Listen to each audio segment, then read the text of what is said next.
Hello दोस्तों, आइए आज हम सीखेंगे इन्वर्टर फ्रिज का पीसीबी कैसे चेक करते हैं। आइए इसी के बारे में देखेंगे। देखिए, हमारा इन्वर्टर फ्रिज का पीसीबी है, हमारा कंप्रेसर है। इसको चेक करने के लिए आपको एक कंप्रेसर को चेक करने के लिए आपको तीनों टर्मिनल का मान सेम आना चाहिए, मतलब जो भी है एक बराबर है तीनों टर्मिनल का।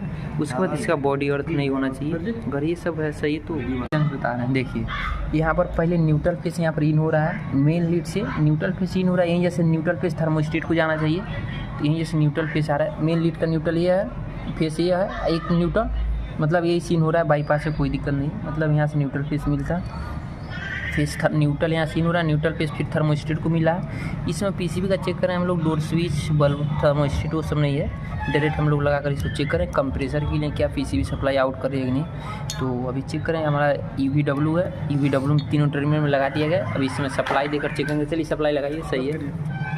इस समय हम लोग वेट कर रहे हैं लगभग पीसीबी वही आप 10 मिनट से 20 मिनट के बीच में वेट कीजिए, इंतज़ार कीजिए। अगर इस समय आपका पीसीबी सप्लाई आउट कर देता है तो पीसीबी सही माना जाएगा। अगर पीसीबी सप्लाई नहीं आउट करता है तो आपको पीसीबी खराब माना जाएगा। इसमें कंप्रेसर लगा गया, कंप्रेसर अगर फिर भी नहीं चला, जैसे पीसीबी सप्लाई आउट कर नहीं पता चला, तो फिर इसके बाद आप 3 को 100 वाट का बल्ब लगाइए।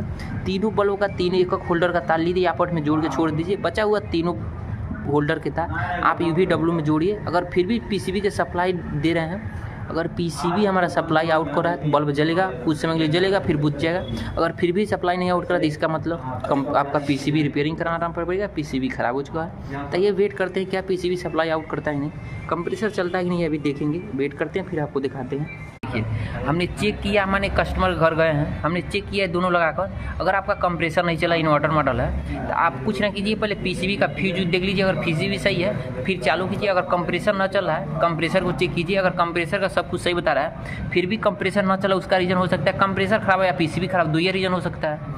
अगर पीसीबी सप्लाई आउट करके कंप्रेसर ना चली, खराब होती है। अगर दोनों सही चलेगा तो हमको कस्टमर बुलाएगा ही नहीं।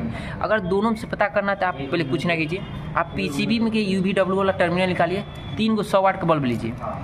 अगर आपको लग रहा है जैसे हमने इसको चेक किया, तीनों का मान यूवीडब्ल्यू बढ़ा रहा है, बॉडी अर्थ नहीं है, आप 3 को बल्ब लीजिए 100 वाट के।